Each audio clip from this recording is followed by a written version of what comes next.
more about the biology of this fish that we have in Nova Scotia. Indeed we are. As a matter of fact, the reason we're talking about it right now is because this is about the time when things start happening with smallmouth bass. Things are getting warmer, irrespective of what we think they may be doing outside. I assume by the time the show is on the air, it'll be a little bit warmer than it is today.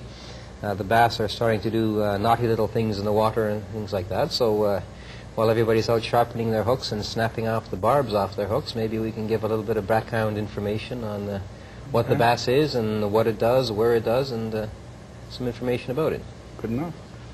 So you snap off the barbs. We're talking about recovery or capture and release. Capture and release, okay. Yes. As a matter of fact, a lot of people are into capture and release. They used to do it in the olden days, but they used to call it throwing back the little ones.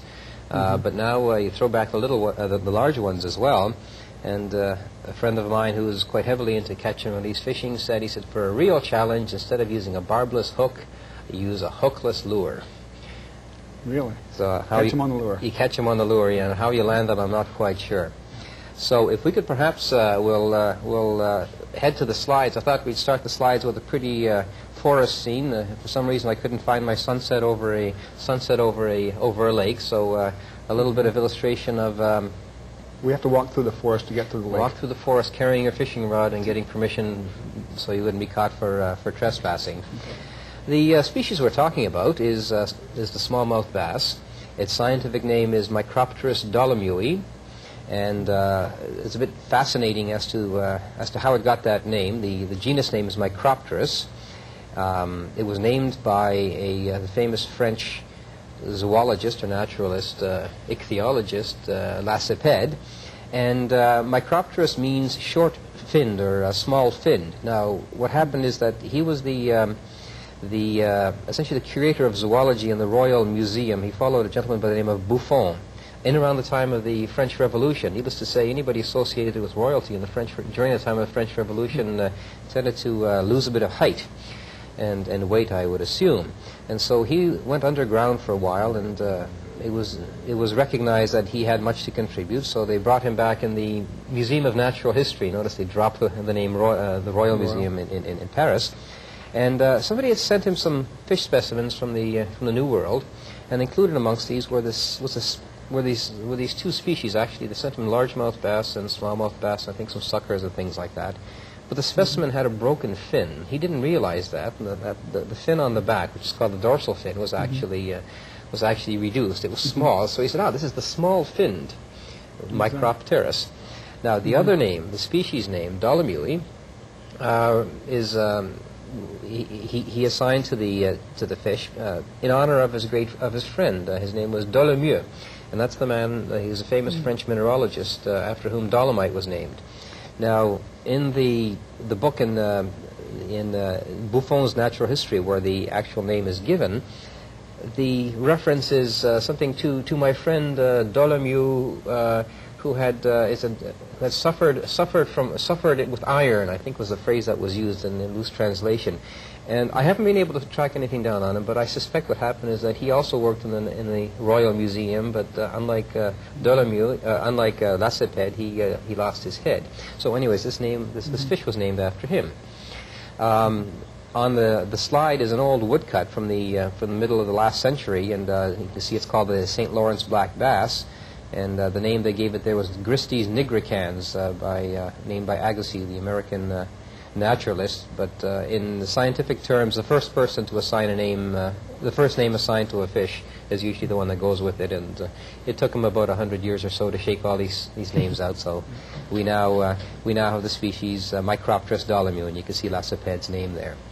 Now, the characteristics of this species are illustrated in this photograph. Number one is on its back, you can see it's got two fins. It's got the first fin, the forward one, is quite spiky. Those are spines you can see in there, and if you pick up the fish, in actual fact, they're sharp spines. The second fin is a soft rayed fin, and it's actually quite large. Now that's the one that was actually broken off in the specimen in the museum in Paris. Now, in between the two fins, you can see that the front fin dips down, but doesn't quite get to the backbone, and then it picks up the soft fin. In the largemouth bass, which is Micropterus salmoides, there's a complete break. That comes right back, right to the skin, to the back, and then carries on. Now, the other thing that you can notice, if you look at the mouth, the back end of the mouth ends immediately underneath the eye. Now, so that's the smallmouth. In a largemouth bass, the mouth ends back behind the eye. So if you pick up a specimen, even if it's got a broken fin, you can still look to see the position of the eye. Now, you can see a bit of it in this photograph too, or in this illustration. In behind the eye, there's a bit of a plate that then drags back down below the mouth. That's called an operculum, or it's the cover for the gills. The gills are immediately underneath that, so the water comes in the mouth and is pushed out the back. And on that operculum, you can see several dark streaks. And in the wild, with a live specimen, those will actually be nice sort of olive green streaks. Now, on its side, on the side of the fish, going towards the tail, you can see a series of faint bars, vertical bars. And again, those are characteristic of the species. A lot of other species are mistaken for, or there are a lot of different, quote, basses, unquote. As a matter of fact, the bass here isn't really a bass, it's a member of the sunfish family. So, but we call them the temperate basses.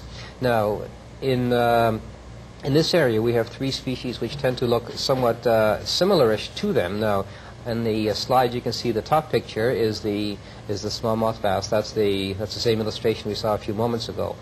Down below it is another famous Nova Scotian bass, the striped bass. Now, there you can see that it's got the dorsal fin, that first fin. It's a spiny fin. It's got a soft fin in back behind, but it doesn't have any bars vertical bars going along the side, but rather it's got horizontal bars going from the front to the back. And you can see they're somewhat similar, but in actual fact they're A, different, and B, totally unrelated. The third species, which is on the bottom there, you can see in the slide, is the white perch. And that particular illustration shows a fairly humped up one, fairly robust individual, but again, it's got very spiny. The front dorsal fin is spiny, and the soft one is behind it. So you can see, if you just look at the fins and you say, it looks like a bass. Well, okay, but so those are the. There's no bars, no vertical bars. No vertical bars on the white perch. Size-wise, of course, the striped bass is the largest. After about the males, I think, only live about up to a maximum of about 20 years. The females can live up to, I think, 40, 45, and they'll be roughly an inch per year in size. So you catch a 30 or 40-year-old female striped bass, and you have a large individual. The white perch, I think, they can be fairly substantial, but I think you're looking at something that may be 20, 25 centimeters perhaps. The smallmouth bass themselves in size, here, they're not big fat ones like you see, the big lunkers you see from the big derbies in the States, but they can be quite substantial. I was called to, a gentleman had caught 3 fish which he thought were of record size, and he had one heck of a time getting anybody to come out and verify them, because you need someone to verify them and to measure them and weigh them. And I didn't have my scale, unfortunately, so I couldn't get him an accurate weight other than with one of those Pneu Canadien scales, which is totally inappropriate. But I did take the length on the individuals, and I took scale samples for aging purposes. And those individuals were, the smallest one was 49 centimeters, and the largest one, as I recall, was 54 centimeters. So you're looking at a fish that's approximately, about that size. These were decent-sized fish. The scales themselves, when I looked at them to see the age of the fish, showed that these fish were actually quite old, substantially older than the literature would lead one to suspect that that bass can be. In the literature, bass are listed as living between 12 to 16 years, possibly 17, 18. Here in Nova Scotia, we have a unique situation in that some of the original stockings that were made back in around the successful ones were done in the mid-40s. They recovered some of those 18, 19 years after they were put in. So these fish were quite old. These individuals that this gentleman caught, not too far from Halifax, were actually 22 and 23 years old. So this is, normally you might get a year or two increase in the lifespan of a fish, depending on its particular location, the range and microclimate, microhabitat. But this is a substantial increase. This is a substantial difference. I think it has to do with something, the fact that we can't grow tomatoes here, so therefore the bass will grow slowly too. I'm not quite sure. But the bass were introduced, were they? The bass were introduced. They're not native to Nova Scotia. They have no tolerance for salt water, so therefore that they couldn't come in with glacial retreat with the sort of brackish waters. They were introduced in a stocking program in the early to mid 40s in a series of lakes. The original plantings were in isolated lakes that drained directly into the sea, didn't have a large watershed, and that's so that, and also had very, very low species diversity. They wanted to see what would happen. They didn't want to start displacing native species. Having said that, of course, one of the lakes they stocked in one of the earlier stockings was Lake Micmac, which, of course, as you know, is not an isolated little lake going directly to the sea. So the ones in the Halifax-Dartmouth area actually go back to some of the earlier stockings. Many of those populations, I think actually all but one of those original ones, those lakes still have sustaining bass populations in them. I think the exception is one down in Lunenburg County, which I haven't actually been to it, and nobody mentions anything about it, so maybe there are large fish in there and nobody's looked at them. So anyways, the point being is that they were introduced back then, and from that original stocking, and I think it was 5 lakes, successful stocking in 5 lakes, in the early 70s to the Ministry of Natural Resources at that time, who had responsibility for the inland fishery, they went and they then started putting them into several other experimental watersheds where they have taken fairly well. Now that actually brings in a cautionary point, which is about which people are very sensitive now, is that this question of introducing an exotic fish into a new area, because the interactions with native fish aren't well defined, so you don't know what's going to happen, whether you're going to get a lot of competition. You may actually get enhancement of the local, of the indigenous fish. You may introduce diseases. You may have all sorts of problems, and there are some problems that have been encountered with bass, not just in Nova Scotia, but throughout North America, and we'll get to that in a few moments. Now, if we get back to the slides for a second, this illustration here shows 2 juveniles. In actual fact, this is from Scott and Crossman. These would be about what they call +1 fish, so fish that have overwintered 1 year. The top illustration is a smallmouth bass. The lower illustration is a largemouth bass. There have been some reports of largemouth bass in Nova Scotia. They're not substantiated. Again, they would have had to have been brought in. The largemouth bass is a warmer water species, so it tends to be found further south within its range. So where Nova Scotia is marginal, barely acceptable for smallmouth bass, it would be, from the point of view of habitat, it really wouldn't be appropriate. But you can see the difference in the lack of bars on the fish there. And you can see, of course, in this particular sketch, they don't show the mouth. They don't have a good illustration of the mouth, so you can't see the relative differences there. But the upper illustration with the smallmouth, you can see those dark bars on the operculum that I mentioned before, plus those vertical stripes on the side. So we don't have the lower one. We do have the upper one.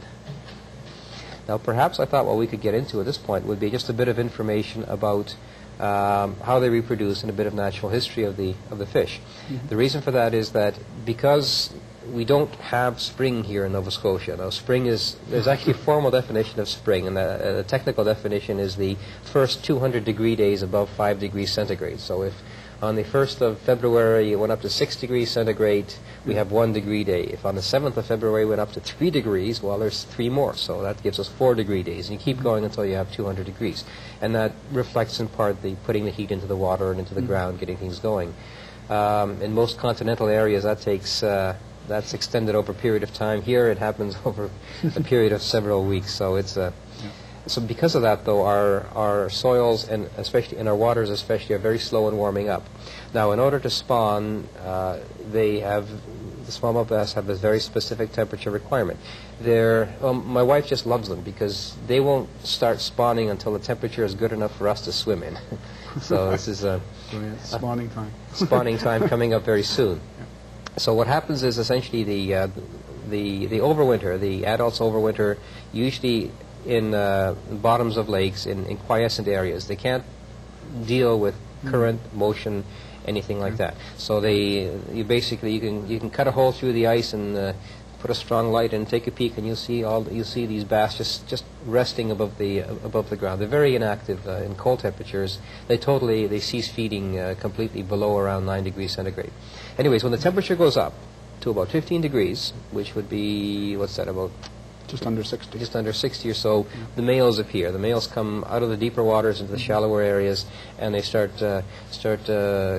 cleaning up their nests. There's quite a bit of site fidelity, so they'll go back to the same nest. So you can see there. When do they start? It's when they start nest building or nest cleaning at 15 degrees. And they basically hang around in those shallow waters. And that shallow means anywhere from about 1 meter to perhaps 6 or 7 meters. It depends on the individual lake. The females then magically appear. And this is one of these nice gaps in the literature. It says, well, they come out from the deep depths of the dark depths of the lakes when the surface temperatures reach around 18. And then you have a selection of a mate selection. Now, in this case, since the males have the nest, it's the males who select the females, and they may mate with several individuals there. Now, so you can see these temperatures of 15 to 18 degrees C. Now, I don't think you're going to find too many lakes with those temperatures in April, and it certainly may. Perhaps there's some lakes in the Annapolis Valley where you get those temperatures. In June, you're getting up there, but again, many of the lakes around here in the metro area, you're not going to get those kind of temperatures till June. So where the bass will be spawning in Ontario and portions south and west thereof, as early as the end of April, we're pushed back a couple of months. And that has some repercussions from the point of view of whether or not the young of the year will be able to survive the winter, because a youngster has to be able to get enough energy during that growing season to allow it to overwinter roughly 7 months with no feeding and no food. So we can't do it. I can't do it. My wife keeps telling me. So it would be a bit difficult for the fish to do it. Now, if we could perhaps go back to the slides for a second, the type of places where you'll find nests are usually in shallow waters and less than 1 meter. So they're easy to spot from either from the surface from a canoe.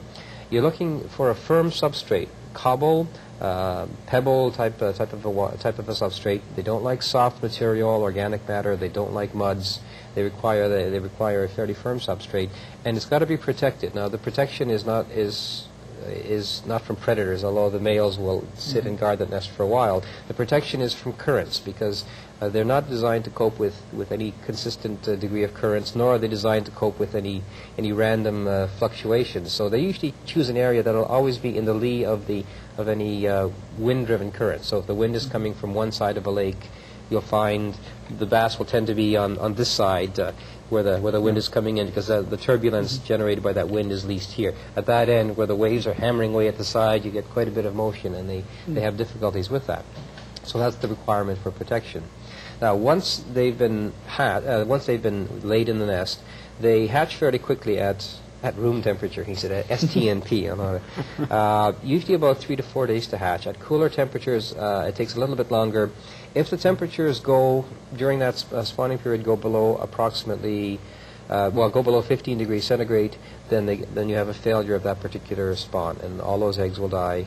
If the fry have hatched, those fry will also die. So if we have a nice warm spring and on a wham it gets very, very cold, like it did a couple of days ago, and the water temperatures go down, then you have a loss of that particular group. Now, when they spawn, they don't spawn out all their eggs all at the same time. So you do actually get some supplementary spawning going on. The other thing that you get happening too, though, is that the males, of course, choose what they consider the best males up front, and all the other ones are left behind. And so there are always some fish available who didn't manage to spawn the first time, anyways. Right. So this year, for example, my suspicion is that we may have had some problems with that first spawning. The next thing that happens is after they've hatched, is that those fry hang around in that nest, and these things are about the size of a tire. You can just a depression in the... Depression, you can spot, because all the silt and everything's been brushed away, so you'll see nice dark silty and nice dark organic thing flock with nice white cobbly substrate underneath them. So what happens is that the fry rise up out of the nest. Once they've absorbed their yolk sac, they come up. It usually takes about 9 or 10 days at normal temperatures. During this period of time, the male is guarding the youngsters. Now, they're black. This is where the name black bass actually comes from. originally is because they're very, very dark. And they hang around that nest, and they basically forage in a little school in around that nest, and the male will keep guarding them until such time, and it's usually about 20 to 30 days, depending on temperature, when they change colors and pick up more of an olivey type of green color. And all of a sudden the males say, "Hey, where'd all this food come from?" And so for some strange reason, then the juveniles disperse, and then they're on their own. They'll feed individually or in groups of 2 or 3, and then up until the fall, and then you'll actually see them, the latter part of August, you'll see them congregating in larger schools. Once they're large enough to escape predation by their parents, or specifically by the father, then they come back together. Now, what do they eat? As juveniles, they eat plankton, microscopic plankton, cladocerans, zooplankton, things that are basically floating in the water. They're pelagic feeders, unlike things like trout, who are basically gleaners, who will pick off the surface, or they'll pick drift organisms, but again off the surface. So they do that. As they get larger, they eat larger pieces of food. So aquatic insects, nymphs, things like that. And as they get larger, they can basically anything they can get in their mouth, they will eat. So other fish, frogs, salamanders, crayfish, which we don't have here, and large insects, and of course hula poppers and red devils and the like, which make them a dandy thing to catch. Now, we have a bit of an illustration here taken from a poster from the Provincial Department of Fisheries of what trout eat. Now, here in northern waters, the trout is a cold water species. As you go further south, where the temperatures are a bit warmer, bass become the cool water species, and the smallmouth bass and the largemouth bass do take the warmer lower water. So say, for example, down to Florida, at the Florida end, you only have largemouth bass. You go further north of the Carolinas, you start picking up smallmouth bass. But down further south, smallmouth bass are a stream and a river fish. So as you can see on this illustration here, specifically, we'll look down at the block on the right-hand side, on the bottom, and you can see the kind of food that's available in low flow still waters, basically large clumpy things that can't swim too quickly, and you can throw in some crayfish and the like, and that's the kind of food that bass would basically be consuming in around here. Basically anything they can find in areas where there's not much food, not much of a flow. And if we can perhaps go back to the slides for a second, some of the types of the representative type things that you'll find will be things such as mayflies, especially when they're passing through, getting ready to emerge. You get these little bursts of activity, feeding activity, tied into food. They just love these water beetles. Oh yeah, great little crunchy things like that, if you can find enough of them. And caddisflies, again, more so when they're emerging rather than because they're not gleaning, so they can catch them only in a short period of time. And of course the ubiquitous diptera, in this case, the black flies and the midges, the chironomids. So you can see there's quite a range. Now, maybe what we'll do is right now is get into this thing of what kind of lakes do you find bass in, both naturally and if they're introduced, where will they do better in? Now, in this illustration, you can see there are three versions of a lake. Okay, you can call them a young, a middle-aged, and a mature lake if you want, or in this case, we're looking at trophic states, so oligotrophic, mesotrophic, and eutrophic. Now, those terms have an implication in productivity and general health of the lake and a variety of other factors, but we'll just use them here as for the moment. On the left side, the left illustration there is a lake you can see. It's an oligotrophic lake. It's a young lake. It's been, say, scraped out by glaciers. And if you look at that illustration, you can see basically there's very little sediment in the bottom. On each banks there, you can see there's a fairly cobbly, hard substrate sort of on the shoulders there. And the darkened areas that I put in there, you can see those would be typical bass habitats. Good, hard surface, moderate temperatures in there. The productivity of the lakes isn't very high because the amount of nutrients isn't all that great. Now, if we can shift to the next one beside it, that's a mesotrophic, a picture of a mesotrophic lake. You can see the same lake, there's more sediment has accumulated in. You've got flatter, shallower areas, which means that you've got warmer waters. You've got more productivity because there are now more nutrients within that lake itself. And you still got a bit of, you notice on the left side of the lake, you've got a bit of the cobble there. I've again shaded it in there. On the right side, you can see more silt and organic matter built up. So you can see you're already getting a loss of suitable habitat, both for spawning purposes as well as resting habitat. So where you'd normally find bass will be in between those two pictures. Okay, they're called an edge species. Okay, some people consider them to be an edge species towards the eutrophic side, but in actual fact, they prefer less productive cool water lakes. So in this particular illustration, that basically summarizes a number of papers that you see oligotrophic and mesotrophic and eutrophic listed near the top there, and the line on the bottom, you can see smallmouth bass. Essentially, you'll find them upper end of the oligotrophic and into the mesotrophic range. Their ideal range is just moderately productive cool water lakes. And so in Nova Scotia, again, that's basically you don't put them in. You're not going to find them in pea soup lakes, and you're not going to find. Although in Nova Scotia we have some oligotrophic lakes, you'll tend to find them in habitats that will reflect those conditions that I mentioned. What they critically require, though, is they require that habitat, that spawning habitat, and they also require the habitat for feeding and resting. So if we don't have that, essentially the bass will not be able to do well within a given lake. And so that brings us up to this whole question of this is the usual nice gentle restful scene, man on left with fishing rod overlooking, trying to figure out what he's doing, having to make a living to be able to get out into that kind of a habitat. So the whole point with the bass themselves is that they have very specific habitat requirements, they have very specific temperature requirements, and if those things aren't met, if they're introduced into a watershed or whatever, then there are difficulties, and those fish will not survive.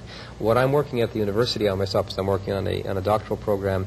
There are some problems with interactions between bass and trout, and so this is something perhaps we can discuss at a later time.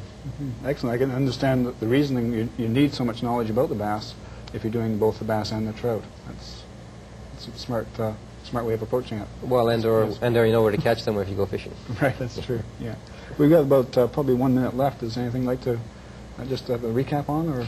Well, perhaps maybe just a little bit of a note of caution. That has to do with the movement of fish. One should, as a rule, there's been quite a bit of spread of smallmouth bass in Nova Scotia. Most of it's been done by people moving them illicitly. One should take great care in introducing new species into new areas. So if you've got a lake where you think bass would do nice, I'd suggest get in touch with the Provincial Department of Fisheries and solicit their advice before you try something. Yeah, so this capture and release, put it back where you capture it. Put it back where you capture it, yeah. After you took a picture. Okay, yeah. Well, thanks, Andrew. It's been a pleasure having you here today and sharing your knowledge about the bass with us. And our guest today has been Andrew Hebda. He's also, occasionally, he's a host with us on Science is Your World. And I'll suggest you would join in again next week, and perhaps Andrew will be host. So thank you for watching.